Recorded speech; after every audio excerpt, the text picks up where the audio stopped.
Friends, இங்கே வந்து பார்த்தீங்கன்னா அப்பா வந்து எங்கள் வீட்டுக்கு வந்திருக்காரு. இப்போது நேற்று வந்தாங்க அப்பா. இப்போ வந்து புதினா க்ளீன் பண்ணிகிட்ருக்காரு. ஹாய் சொல்லுப்பா எல்லாருக்கும். ஸோ இங்கே வந்து புதினா க்ளீன் பண்ணிகிட்ருக்காரு அப்பா. பசங்க வந்து ஸ்கூல் போயிட்டாங்க. டைம் வந்து பார்த்திங்கன்னா இப்போ மணி 12:10. இதில் கரெக்ட் டைம் பார்த்திங்கன்னா 12. இன்றைக்கி காலைல வந்து கோதுமை தோசை பண்ணியிருந்தேன், தேங்காய் சட்னி. பசங்களுக்கு லஞ்சுக்கு வந்து தயிர் சாதம் பண்ணி கொடுத்துட்டேன். இப்போ எங்களோட வீடு இப்படி தான் இருக்குது.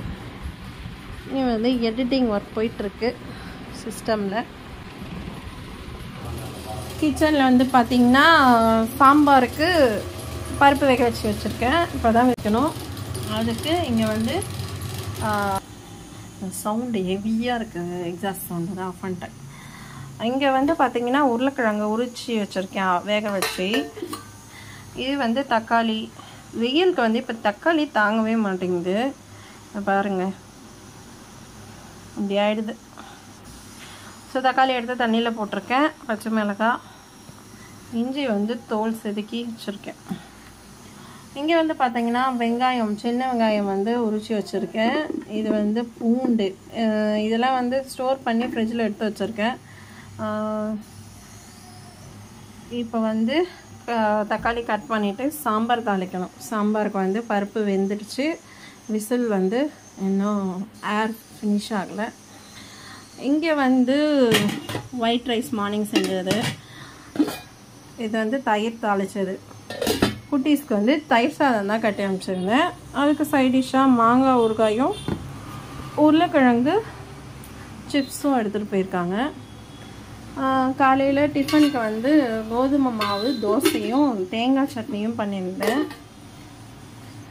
இங்கே வந்து பாத்திரம்லாம் தேய்ச்சி கழுவி கவுத்தாச்சு. அப்பா தான் வந்து பாத்திரம் கழுவினார். அப்பா வந்தாலே எனக்கு கொஞ்சம் இந்த பாத்திரம் கழுவுற வேலைலாம் எனக்கு இருக்காது, அப்பா செஞ்சிருவார். இந்த பாட்டில் வந்து அப்பா வீட்டிலேருந்து எடுத்துகிட்டு வந்தார்.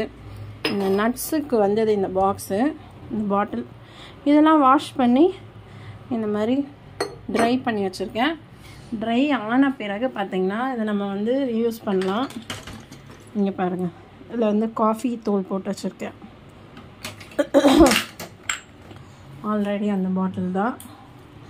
அதுக்கப்புறம் இந்த மாதிரி அதே மாடலில் சின்ன பாட்டில், இது வந்து 65 பவுடர் வந்து போட்டு வச்சுருக்கேன். ஸோ நம்ம இந்த மாதிரி பாட்டில் கூட ரீயூஸ் பண்ணிக்கலாம். நம்ம வந்து புதுசாக தான் காசு கொடுத்து வாங்கணும்னு இல்லை. இது மாதிரி நிறையா ரீயூஸ் பாட்டில்ஸ். இது வந்து காஃபி தூள் பவுடர், காஃபி தூள் வாங்கின பாக்ஸு. அந்த பாட்டிலில் நான் உளுந்து கொட்டி வச்சுருக்கேன். இதுவும் வந்து காஃபி பாட்டில் தான், சின்ன சைஸு. இதில் வந்து நான் கடுகு போட்டிருந்தேன், காலி ஆகிடுச்சு. இது வந்து line syrup, line date syrup தான். இதில் வந்து பெருஞ்சீரகம் போட்டு வச்சுருக்கேன். ஸோ இது வந்து ஹனி பாட்டில். இது வந்து பிளாஸ்டிக் தான். இதில் வந்து பிரியாணி மசாலா பவுடர் சேர்த்து கட்டி வச்சுருக்கேன். இது மாதிரி நம்ம இதெல்லாம் கூட சின்ன சின்னதாக ரீயூஸ் பண்ணலாம். இது மேலே பார்த்திங்கன்னா இந்த சாப்பர் வரும் இல்லையா, அதனுடைய அந்த பாக்ஸு. இது வந்து அந்த நம்ம இழுத்து யூஸ் பண்ணோம்ல, அந்த இது போயிடுச்சு. அதனால் இதை வந்து இந்த மாதிரி போட்டு வைக்கிறதுக்காக யூஸ் பண்ணிகிட்ருக்கேன்.